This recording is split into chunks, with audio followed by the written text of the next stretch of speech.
Последние и самые актуальные данные от информационного центра по мониторингу ситуации с коронавирусом.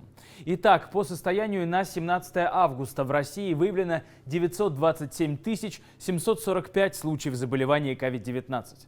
За последние сутки подтверждено 4892 новых случая в 83 регионах страны. 26% из них протекают без клинических проявлений. В Приволжском федеральном округе за весь период выявлено 116 711 случаев заболевания COVID-19, что составляет 13% от общего числа по России. Наибольший процент выявленных случаев за весь период приходится на следующие регионы. Нижегородская область – 22%, Саратовская область и Ульяновская область – по 9%, Оренбургская и Самарская области – 7%, и остальные регионы в совокупности – 46%.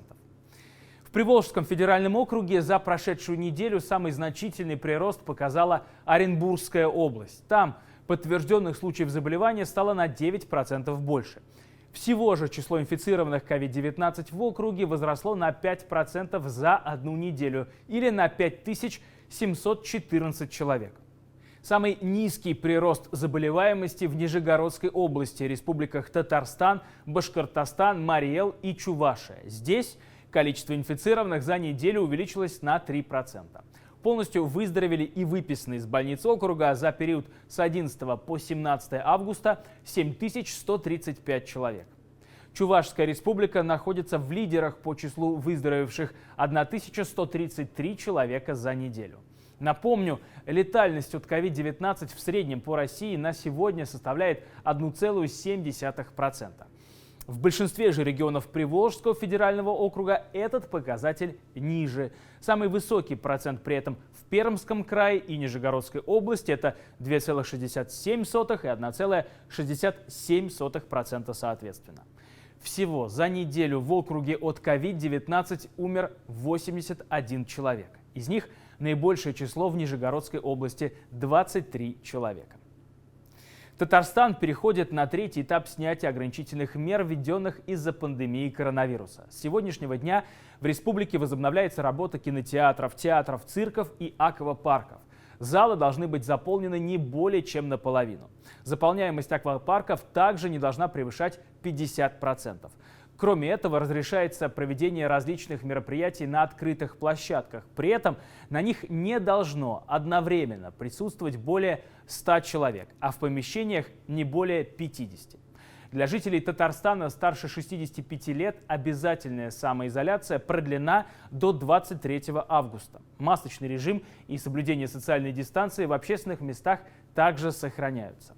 В Чувашии разрешили работать бассейном, фитнес-центром и саунам при соблюдении условий социальной дистанции между гостями не менее 1,5 метров.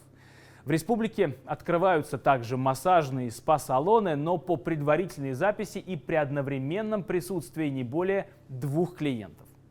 В Нижегородской области детские сады переходят к работе в штатном режиме. Ранее заработали только дежурные группы.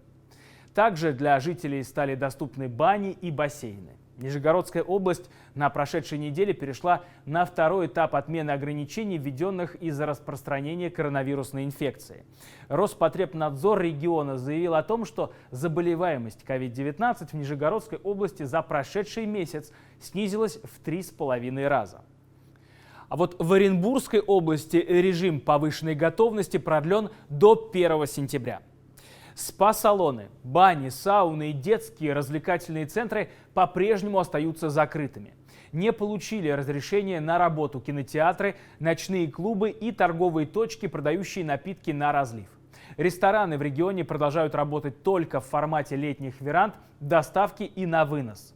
На некоторые послабления власти все же пошли. Например, с сегодняшнего дня ограничения снимаются с компаний, предоставляющих гостиничные и туристические услуги. С 24 августа будет разрешена работа организации системы дополнительного образования, который входит в нацпроект образования. В Саратовской области волонтеры разъясняют населению меры по профилактике коронавируса. Добровольцы посещают крупные торговые центры, а также ведут профилактические беседы с пассажирами общественного транспорта о необходимости использовать маски. Соблюдению масочного режима в районе сейчас уделяют особое пристальное внимание. В местах большого скопления людей проводятся регулярные рейды с привлечением сотрудников правоохранительных органов. Саратовская область с 11 августа перешла на второй этап снятия ограничений.